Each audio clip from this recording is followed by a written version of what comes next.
Let's show folks how it all went down in that Monday Night Football game between the Colts and the Jets. This one all Indy as they got the victory 41-10. Andrew Luck found his tight end Dwayne Allen not once, not twice, but 3 times in the first half. But let's be real, America probably not watching Dwayne Allen.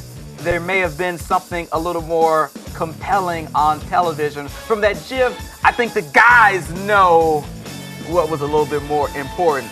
But back to the action. Andrew Luck, 22 of 28, 278 yards, 4 touchdowns, no interceptions. Needless to say, the Colts wouldn't hate getting that type of production out of Luck the rest of the season. It was the Dwayne Allen show. Look at those stats.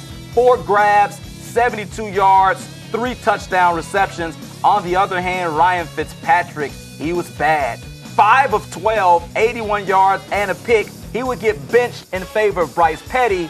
Petty came on, not too much better. 11 of 25, a $135 through the air, touchdown, and 2 picks. We now know that Petty will start the rest of the season. That is according to head coach Todd Bowles. But more importantly, the Colts needed this one to move to 6-6 and stay into or move into a tie for first place with the Texans and the Titans. Absolutely. Andrew Luck, best game we've seen this season. Frank Gore passes Tony Dorsett for 8th all-time in rushing yards. He seems to be having a better second year than first year when he and Andre Johnson, you're like, okay, they believe in Andrew Luck. That's where they're going to go as free agents because they want to go get a Lombardi. The Colts are not out of it. I still think that they're the favorite to catch the Texans and win the South. I mean, particularly if they play this way.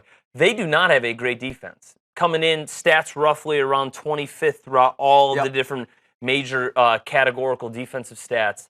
But that's more of just the fact, as you alluded to at the beginning, Clement, the Jets are lost. And there are only 2 quarterbacks that are under contract at the by April 1st will be Christian Hackenberg and now their starter, Bryce Petty. It's the right thing. Going into this game, a lot of people were questioning why Ryan Fitzpatrick was still their starter. They had no chance to make the playoffs. He's not a part of their future. Now, all of a sudden, Mike McCagnon's decision to hold out and then limit him to 1 year of a guaranteed contract ends up being the right decision. For sure. Nonetheless, what do you do?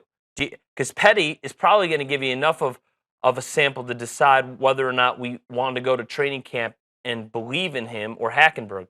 Tony Romo, in my opinion, would make the most sense. They have too many guys under guaranteed spots that are 30 to 34 years old that are here to win a championship. Right now. Yeah, you can't wait for Bryce Petty to develop. So go get Romo, and it'll basically be Brett Favre 2.0 7 years after the fact. Certainly an interesting potential move there for the Jets. When you look at Indy, though, another big game for T.Y. Hilton, 9 catches for 146 yards, and that offensive line gave Andrew Luck time. That's something he hasn't had much this year, but we saw tonight what he can do when he gets some protection from that O-line.